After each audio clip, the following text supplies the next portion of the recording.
Қанат Айтбаев пен Свет Айтбаеваның қызы Димаш Құдайбергеннің қарындасы Раушан Құдайберген әлеуметтік желілерге, яғни Instagram, TikTok парақшасына сырға салу рәсімі жайлы видео жүктеген болатын. Осы видеоны жүктегеннен кейін Раушанның оқырмандары бірден жүрек жарды, құттықтау тілектерін жазып қалдырып жатты. Әнші Димаш Құдайбергеннің қарындасы Раушан Құдайбергеннің кімге тұрмысқа шығатыны белгілі болды. Яғни белгілі болғандай болашақ күйеу жігіт Астана қаласы музыкалық жас көрермен театрының актері, әнші Ермахан Аймахан деп жазып жатыр.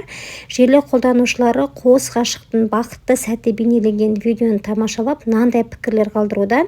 Бақыттарын баянды болсын, махаббаттары мәңгі болсын, шаңырақтарында тек қана шаттық, қуаныш болсын, бағыңыз ашылсын, махаббаттарын мәңгі болсын деп жүрек жарды үлкен тілектерін жазып, оқырмандары құттықтауда.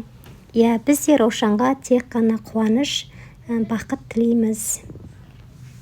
Міндетті түрде парақшама тіркелуді, пікір қалдыруды ұмытпаңыздар.